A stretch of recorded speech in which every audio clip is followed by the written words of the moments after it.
होता ही है, जिसके बुद्धि खराब होते हैं वो वाणी से अच्छा कहना चाहता है लेकिन अगले को खराब सुनाई देता है। कभी भी आप इस भ्रम में ना रहें कि हमने खराब कहा या वो बुरा क्यों मान गया, नहीं, हमारा बुद्धि खराब है तो हम अच्छा कहना चाहते हैं लेकिन उसको बुरा सुनाई देता है, समझ में आता है। अच्छी राय देंगे तो भी खराब सुनाई देगा। राजा ने शर्त रख दी। अब राजा के सामने जाए कौन? एक महिला अपने जीवन से तंग आ चुकी थी, विद्वान भी थी। अब वो सोची मरना तो तय है, चाहे हम आत्महत्या करें चाहे राजा मरवाएं, क्योंकि हमको लोग विद्वान कहते हैं और हमारा समाज में कहीं कोई कीमत नहीं है। आज चलते हैं राजा के यहाँ, संतुष्ट कर पाए तो ठीक, नहीं कर पाए तो फिर मरेंगे ही, तो फिर क्या करना है। राजा के पास गए, राजा से बोली मैं आपके प्रश्नों का उत्तर दे सकती हूँ। देखिए एक बात और ध्यान दें, हम कर सकते हैं ये हमारा विश्वास है और हम ही कर सकते हैं ये हमारा अहंकार है। तो अहंकार रखने वाला व्यक्ति हमेशा गर्त में जाता है, विश्वास रखने वाला व्यक्ति सफलता को प्राप्त होता है। एक बार गिरे फिर चलेंगे, फिर गिरे फिर चलेंगे, हमको विश्वास है कि हम पहुंच जाएंगे। अगर नहीं पहुंचे तो इतना तो हुआ ना, हमने प्रयास किया। अब हो सकता है भाग्य में नहीं है, लेकिन इतना संतोष तो हुआ ना कि हमने प्रयास किया, उसमें कोई दुख नहीं है। लेकिन हम ही कर सकते हैं अहंकार है, और नहीं किए तो फिर हालत खराब हो जाती है। कहाँ भैया कहाँ गया, तुम्हारे सिवा तो कोई करने वाला नहीं था, फिर समाज में भी बेइज्जती हो जाती है। हम कर सकते हैं, कोशिश तो करना चाहिए। उसने कोशिश किया, राजा के सामने आई, राजा से बोली मैं आपके प्रश्नों का उत्तर दे सकती हूँ। उसने ये नहीं कहा कि मैं ही दे सकती हूँ, उसने कहा मैं दे सकती हूँ। बाकी संतुष्ट होना न होना वो तो आपके ऊपर है ना। अरे तुमको अपने जीवन से मोह नहीं किया?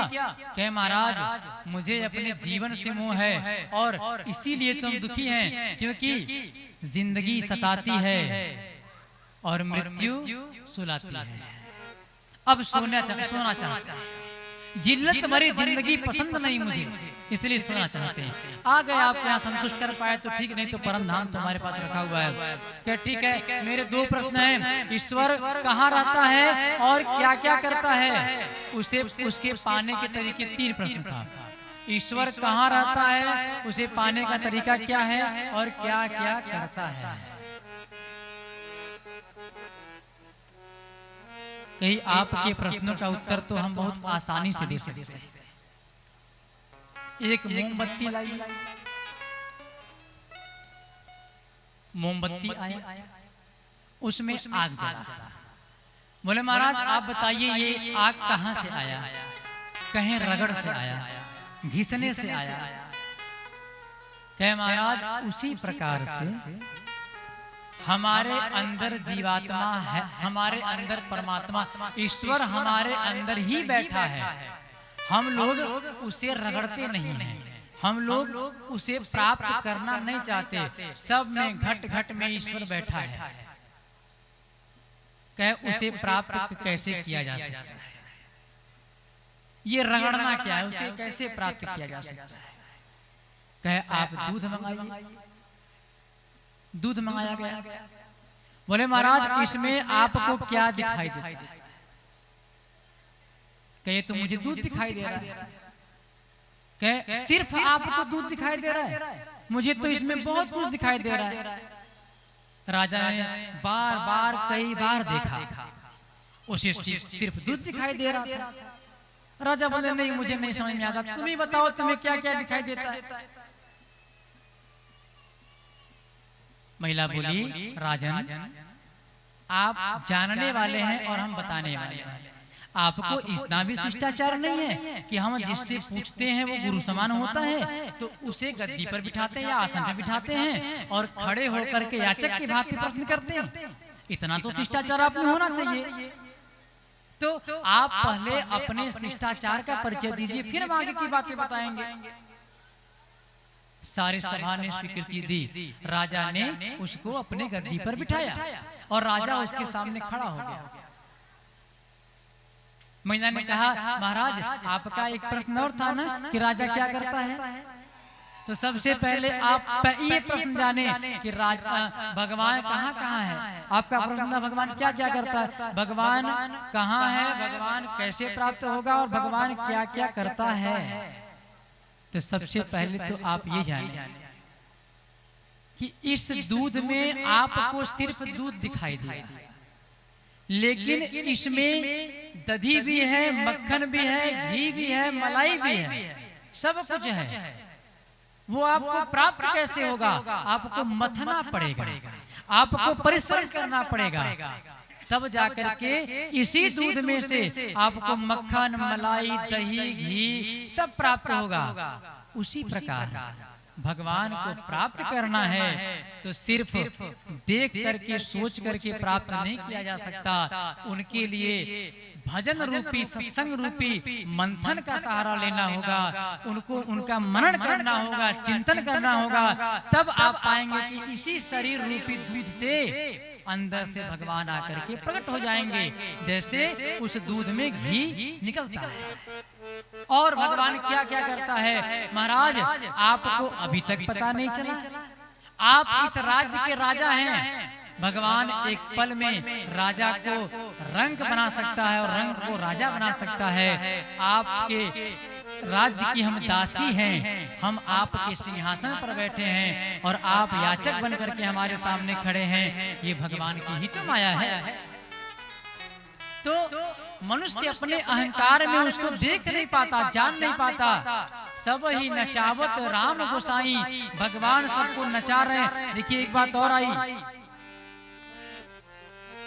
हम लोग भागवत नहीं कर रहे, बोल तो हम ही रहे हैं, भागवत नहीं कर रहे, क्योंकि भागवत की पाठ चल रही है। सुबह भागवत का पाठ अंदर चल रहा है। 18,000 श्लोक 7 दिन में पूरा करना है और पितृ की शांति, जितने भी समस्याओं की शांति या भगवान का मार्ग बनाना है। यहाँ पर हम आपको कथा देने के लिए बैठे हैं। ये संगीतकार हमारे परमानेंट संगीतकार हैं। आप इसमें से किसी से पूछिए, इनको इतना नहीं पता होता है कि आज कौन सा प्रसंग बोला जाएगा, इनको इतना नहीं पता है कि आज कौन सा भजन गाया जाएगा, नहीं पता है। ना कोई डायरी मेंटेन, ना कोई कथा प्रसंग दिन वाइज, कुछ ऐसा नहीं है। सोचते रहते हैं, देखते रहते हैं कौन सा भजन हो जाएगा, कौन सा प्रसंग उठ जाएगा, क्योंकि यहाँ पर रट के नहीं बोलना है। रट के बोलने का मतलब वो तो फिर वही वमन क्रिया वाली बात हो गई। हमने ग्रंथों का अध्ययन किया, पढ़ा, फिर दिया, तो पंडित तो बन गए लेकिन विद्वान नहीं बन पाए, ज्ञानी नहीं बन पाए। तो ज्ञानी बनने का मतलब क्या है, आपको पहले गुरुमुख होना होगा, पहले गुरु के शरण में जाना होगा, फिर गुरु से आपको ज्ञान प्राप्त होगा, विद्या प्राप्त होगी। और जब आपका लगन उससे लग जाएगा तो गुरु खुद आपको मार्ग देगा। हम लोग जब मंच पे बैठते हैं तो जब गुरु सुमिरन ध्यान होता है, उसके बाद क्या बोलना है वो शुरू हो जाता है, क्या बोलना है, कैसे बोलना है, शुरू हो जाता है। और कुछ लोग कभी होता है ना, ऐसा सोचते हैं, बताइए भागवत करने बैठे हैं, भागवत की एक कथा भी नहीं बताए, सब दुनियादारी का बता दिया। भाई जो जैसा सीखेगा हम वैसे न सिखाएंगे, जो जैसा समझेगा वैसे तो बताएंगे। और ये तो कोई बड़ी मंच तो है नहीं, छोटी मंच है। जब बड़ा मंच लगता है जहाँ पर केवल शुद्ध शाश्वत भागवत की कथा करनी होती है, उसमें बाहर का एक भी शब्द नहीं आता, केवल भागवत की बातें होती है। लेकिन यहाँ पर क्या है, हम लोग अपने घर पर, अभी लॉकडाउन खत्म हुआ, कोरोना से हम लोग जूझ रहे थे, लेकिन यजमान की इच्छा हुई कि नहीं, हमारे यहाँ भागवत चर्चा होनी चाहिए। तो भागवत पाठ हो रहा है और भगवत चर्चा हो रही है। तो भगवत चर्चा क्या है, भगवान की चर्चा है। भागवत से ही एक विषय को लेना और अपने ही समाज में हो रहे अज्ञानता का ज्ञान दे करके ज्ञान में मोड़ना, यही तो कथा है। अब लोग कहें बताइए, इधर उधर की बातें करके बस निकाल दिए। अरे जब आपके दिमाग में जाएगा ही नहीं, जब आपको वो प्रवेश हो, हमने तो सुना दिया, नहीं धुंधकारी ऐसा था, ये वैसा था, वो वैसा था, आप सुन गए, घर गए। हाँ, आज व्यास जी ने बड़ा अच्छा कथा सुनाई, हम सुने थे ये धुंधकारी वाली कथा, लेकिन उससे आपके जीवन में क्या लाभ मिला, उससे आपने क्या सीखा, आप इसको जानिए। जब भागवत कथा होती है तो भागवत कथा में जो पारायण कथा होती है, उसमें मंच जो बनता है, जैसे पीछे बना हुआ है, पूरा विधान उसमें नवग्रह है, षोडश मातृका है, समतोभद्र है, अष्टदल कमल है, उसमें भगवान विष्णु की प्रतिमा है, शिव जी की प्रतिमा है, सारी व्यवस्थाएं हैं। उसमें 7 गांठ की एक बांस होती है। तो वो बांस में हमारे पितृ वास करते हैं। 7 गांठ में 7 पुष्ट के पितृ वास करते हैं, लेकिन हम उसे धुंधकारी के रूप में लेते हैं। अभी ये क्यों हुआ, आगे कथा में आए। अब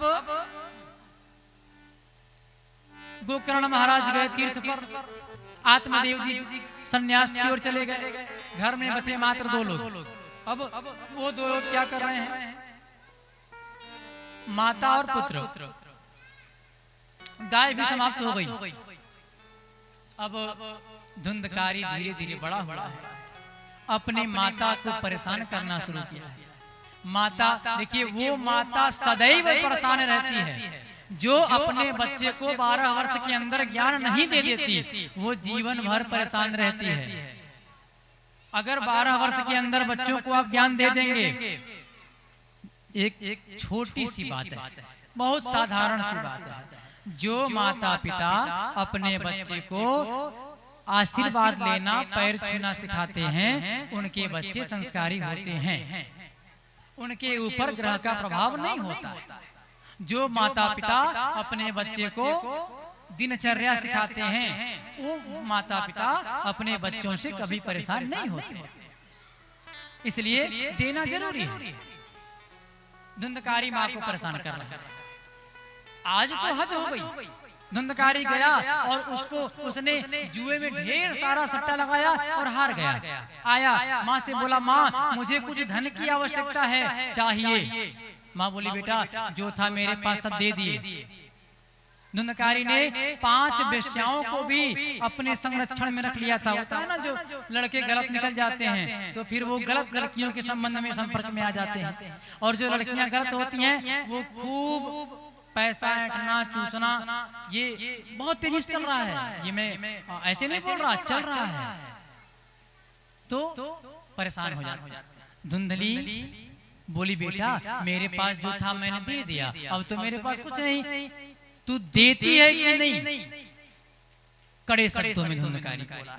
सायंकाल का समय था, शाम को वो धन लेके जाता, 5 वेश्याओं के लिए खाने पीने इत्यादि प्रसन्न करने की चीजें ले जाता, मंदिरा ले जाता, उनको संतुष्ट करता। माँ ने साफ शब्दों में कहा, मेरे पास जो था सब दे दिए तुमको पहले ही, अब तो कुछ ऐसा है नहीं। सायंकाल भोजन बनता है, लकड़ी लगी हुई थी, लकड़ी लगी हुई थी, जलती हुई भोजन का समय था। धुंधकारी ने उठाया लकड़ी को, और उठाने के बाद माँ को मारना शुरू किया। माँ को वही पुत्र मारता है जो पुत्र अपने माता के गर्भ से गलत ज्ञान सीख के आया रहता है। या फिर कभी कभी देखिए ऐसा होता, मैं ये नहीं कहूंगा कि गलत ज्ञान ही मिलता है तभी वो गलत करता है। कभी कभी ऐसा होता है कि बच्चे समाज में बिगड़ जाते हैं। माता ने तो अच्छा देने का प्रयास किया, पिता ने अच्छा देने का प्रयास किया, लेकिन बच्चों का ज्यादा समय बाहर बीत रहा है। माता पिता ने बाहर, जैसे कि बच्चे उदंडता करते हैं, बच्चों को बिठा कर कथा सुनाना चाहिए। अभी सुबह दर्शन करने के लिए गए थे, तो उसमें कुछ बच्चे बाहर बैठ के अभद्रतापूर्ण व्यवहार उनका चल रहा था। तो वो बच्चे क्या संस्कार, क्या ज्ञान सीख रहे हैं, मैं यहाँ की चर्चा कर रहा हूँ। इसी मंदिर के पीछे गाली गलौज अभद्रतापूर्ण कार्य कर रहे थे बच्चे, छोटे छोटे बच्चे थे, मुझे 2.5-3 साल के बच्चे, 4 साल के बच्चे, 5 साल के बच्चे कर रहे थे। अभी वही चल भी रहा है। तो कहने का मतलब ये संस्कार पर निर्भर करता है कि हमने बच्चों को क्या दिया। अब यही बच्चे बड़े होकर के फिर जीवन भर उदंडता करेंगे। तो संस्कार दीजिए। माता को मारने लगा धुंधकारी, और मारते मारते इतना बिगड़ गया, मारते मारते इतना आगे गया, भगाते भगाते माता दौड़ती गई और कुएं में गिर करके मर गई। माता मर गई। अब धुंधकारी अकेला पड़ गया, घर छोड़ के भागा और उन 5 वेश्याओं को लेकर के आया। आने के बाद घर में रख दिया। अब तो घर में कोई है नहीं, 5 वेश्याओं को लेके आया, रखा और उनका भरण पोषण सेवा करने लगा। अब कोई नौकरी तो करता नहीं था, तो आखिर वो सेवा हो कैसे? तो धुंधकारी क्या किया, चोरी करता था, छिनैती करता था और उनसे भरण पोषण का काम होता था। सोच लिया वेश्याओं ने भी, काफी दिन रहने के बाद, देखिए वेश्या किसी की नहीं होती, किसी की भी नहीं होती। सोच लिया वेश्याओं ने कि अब तो ये एक दिन पकड़ा ही जाएगा, और जब पकड़ा जाएगा तो फिर हम लोग का नाम बता देगा, चोरी कर रहा है तो पकड़ा ही जाएगा, और जब नाम बता देगा तो हम फंस जाएंगे।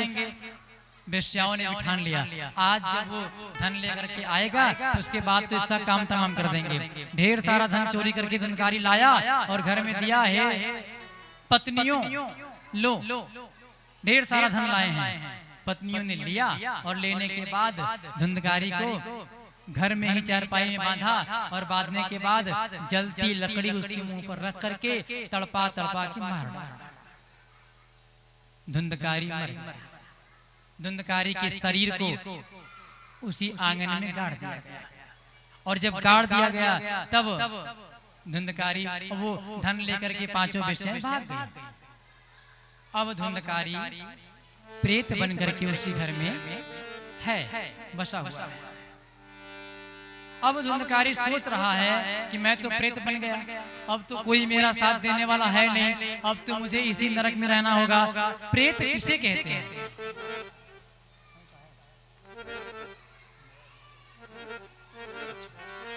तो धुंधकारी प्रेत बन करके घर में है। गोकर्ण के पास किसी के द्वारा यह खबर पहुंचा कि मेरा भाई, मेरी मां मर चुकी है, मेरा भाई भी मर गया, उसके लाश का आज तक पता नहीं चला। अब गोकर्ण ने शाश्वत धर्म का पालन करते हुए तीर्थ यात्रा पर ही अपने भाई माता के लिए पिंड दान किया, और पिंड दान करने के बाद घर की ओर रुख कर लिया। गोकर्ण जी ने घर की ओर वो आने लगे। इधर प्रेत बन करके धुंधकारी तड़प रहा है। प्रेत कौन है? भूत कौन है? जो अतृप्त असंतुष्ट आत्मा है उसे प्रेत कहते हैं। जिसकी आत्मा तृप्त न हो वो प्रेत। जानते हैं ये नगरी क्या है? माया की नगरी। इस माया की नगरी में कोई भी अगर ये सोच ले कि हम जो कर रहे हैं वही सही है, उसका भ्रम है। ईश्वर के मार्ग पर चले, कर्म करता रहे, और ये मान ले तेरा तुझको अर्पण क्या लागे मेरा, तब तो सफल है, नहीं तो फिर माया की नगरी है, यहाँ क्या होगा? माया की है नगरी, हरि माया की है नगरी, पल में छूट जाएगा। माया की है नगरी,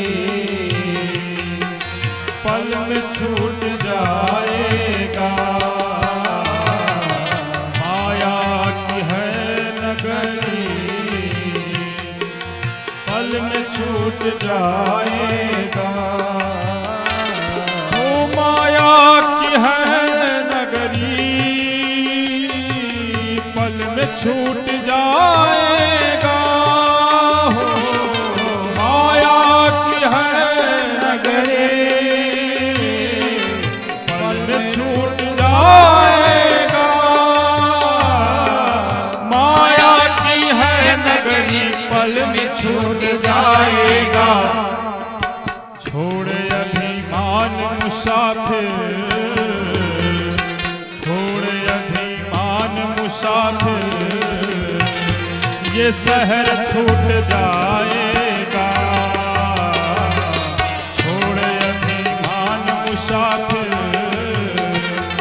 ये शहर छूट जाएगा। माया की है नगरी,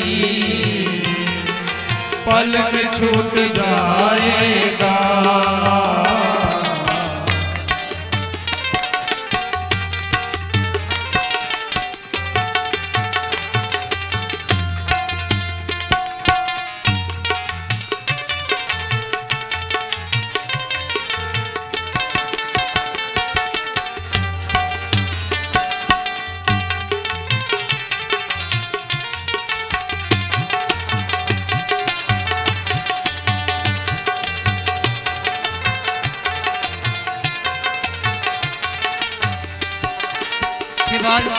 क्या मौत कहते हैं? जिस घड़ी तुझको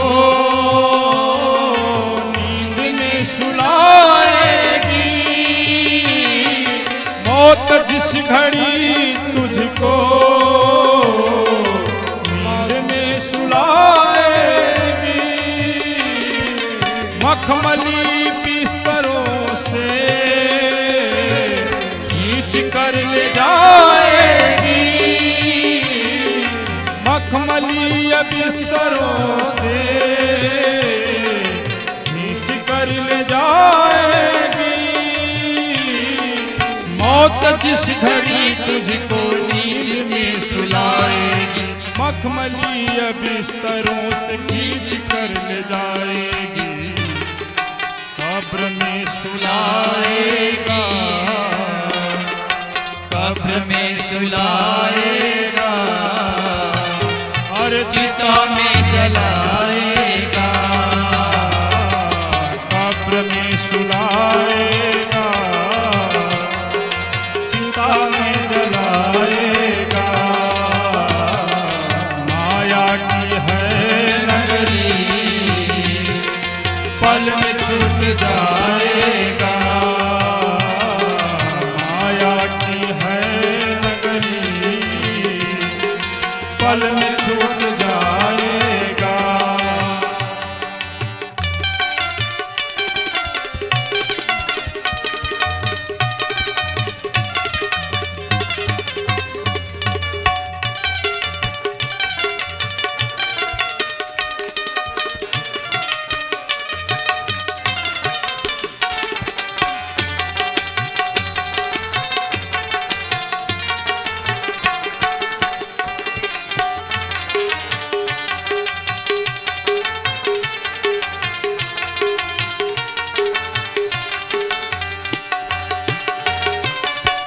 उसके बाद हमने कैसा कर्म किया है इसका हिसाब तो बनता है।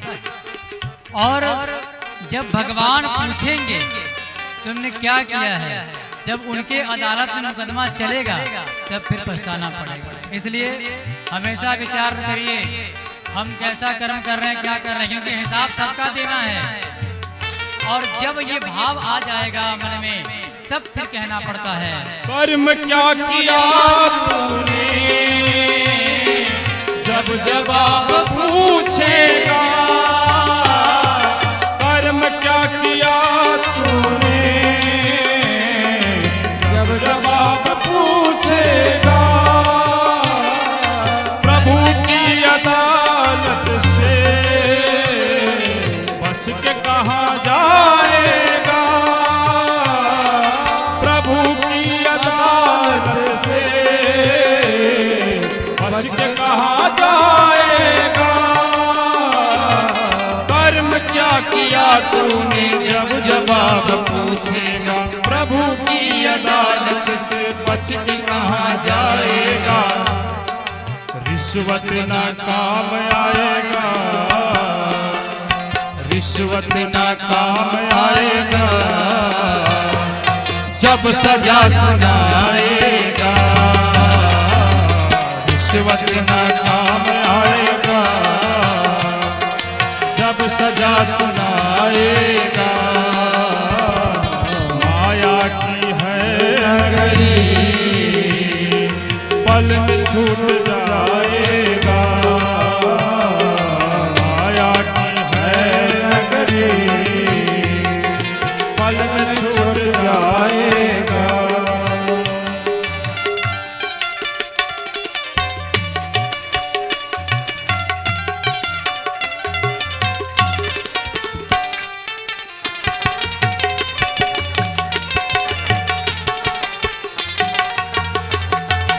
जय हो।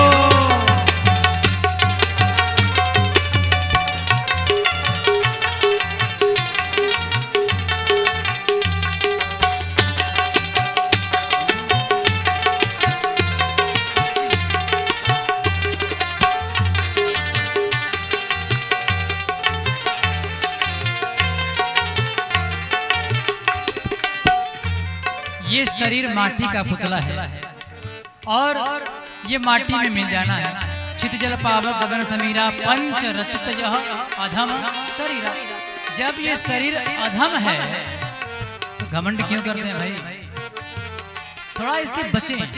कर्म करना है, कर्म छोड़ना नहीं है, लेकिन कम से कम अहंकार से तो बचें, क्योंकि फिर एक दिन उसी में मिल जाना है। खाली हाथ आए हैं और खाली हाथ जाना है। तो यहाँ बनाए कम से कम हमारे लोगों को काम आए, ऐसा न हो कि हमारा ही नुकसान हो जाए, तब कहना पड़ता है। माटी का है पुतला, माटी मिल जाएगा। माटी का है पुतला, माटी में मिल जाएगा। खाली हाथ आया है, खाली हाथ जाएगा। खाली हाथ आया है, खाली हाथ जाएगा। माटी का है पुतला, माटी में मिल जाएगा। खाली हाथ आया, अरे खाली हाथ जाएगा। होंगे बहुत रोने वाले, होंगे बहुत रोने वाले, कोई साथ जाएगा।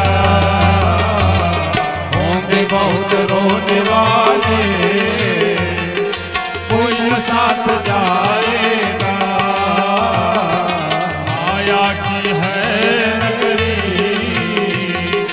पल में छूट जाएगा।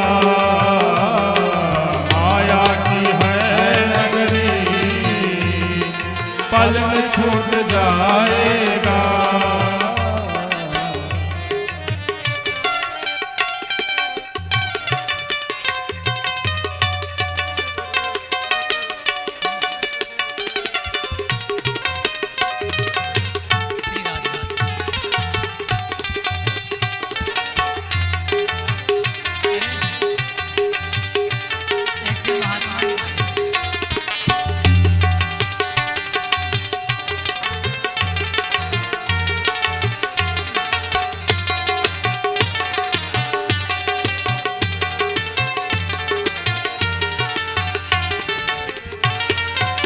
इस बंधन से बचने का मार्ग क्या है?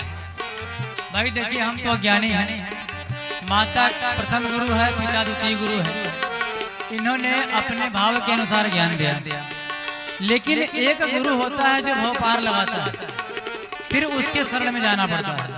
जब उसके शरण में जाएंगे तब वो अपने मंत्र विद्या से, अपने भाव से, पुण्य कर्म से हमको पार लगा देगा। इसलिए गुरु के चरणों में जाना जरूरी हो जाता है। हो प्रभु जी के चरणों में जो भी सर झुकाएगा, गुरु जी के चरणों में जो भी सर झुकाएगा, माया के बंधन से मुक्ति वो पाएगा।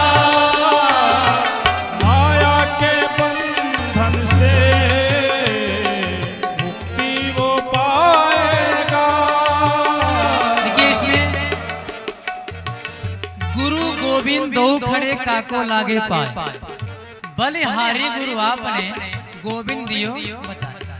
ईश्वर को बताने वाला गुरु है। इसलिए अगर ईश्वर तक पहुंचना है तो गुरु रूपी नाव का सहारा लेना होगा, गुरु रूपी रथ का सहारा लेना होगा। इसलिए पहले में गुरु का नाम लेंगे और दूसरे में भगवान का नाम लेंगे। तो पहले अपने गुरु जी के लिए, गुरु जी के चरणों में जो भी सर झुकाएगा, प्रभु जी के चरणों में जो भी सर झुकाएगा, गुरु जी के चरणों में जो भी सर झुकाएगा, माया के बंधन से मुक्ति वो पाएगा। होंगे बहुत रोने वाले, कर्म कुछ ऐसा करो कि नाम रह जाएगा। कर्म कुछ ऐसा करो नाम रह जाएगा। कर्म कुछ ऐसा करो कि नाम रह जाएगा। मौत जिस घड़ी तुझको जय हो नींद में सुलाएगी, माया के बंधन से मुक्ति वो पाएगा। कर्म कुछ ऐसा करो, कर्म कुछ ऐसा करो कि नाम रह जाएगा। कर्म कुछ ऐसा करो कि नाम रह जाएगा। माया की है नगरी पल में छूट जाएगा। माया की है नगरी पल में छूट जाएगा। छोड़ अभिमान मुसाफिर ये शहर छूट जाएगा। छोड़ अभिमान मुसाफिर ये शहर छूट जाएगा। छोड़ अभिमान मुसाफिर ये शहर छूट जाएगा। तो जब मनुष्य को अपना ज्ञान होगा तभी वो कुछ कर पाएगा। अब यहाँ धुंधकारी प्रेत बन करके घूम रहा है, अंत समय पछताए क्या होता है जब चिड़िया चुग गई खेत। कहावत ये भी आती है ना, राम जी चिड़िया राम जी खेत, छक्को चिड़िया भर भर पेट। भगवान की चिड़िया अन्न भगवान का है, आराम से भर पेट खाओ। भाव ठीक है, अच्छा है, लेकिन पछतावा बड़ा बुरा चीज है। पछतावा नहीं होना चाहिए। अब मान लीजिए कोई वस्तु स्पेशल हमारे लिए है, उसकी जरूरत हमको ज्यादा है और हम उस पर ध्यान नहीं दिए और वो बिगड़ गया, बनने वाला नहीं है, तो फिर पछताने से क्या होगा? बिगड़ने से पहले बना लीजिए, नहीं तो पछताते वही हैं जो कायर होते हैं, जो अहंकारी घमंडी होते हैं, वो पछताते हैं। भक्तों के भाव में पछताना दिखाई नहीं है, क्योंकि वो सुख दुख एक समाना उनके लिए बराबर है। दुख में ज्यादा वो दुखी नहीं होते, सुख में ज्यादा फूलते नहीं हैं, इसलिए उनके साथ कोई समस्या नहीं आती है। तो गोकर्ण महाराज घर पे आए हैं, रात्रि विश्राम किए हैं। रात्रि समय में धुंधकारी नाना रूप दिखा रहा है। कभी हाथी बन के आता, घोड़ा बन के आता, कुत्ता बन के आता, शेर बन के आता, नाना रूप दिखा रहा है। गोकर्ण महाराज विचार करने लगे, आखिर ये कौन है? अब प्रेत तो उनके सामने असली रूप में आ नहीं पाता, धर्मात्मा थे। जल लिया गोकर्ण महाराज ने, अभिमंत्रित करके छोड़ दिया उसके ऊपर।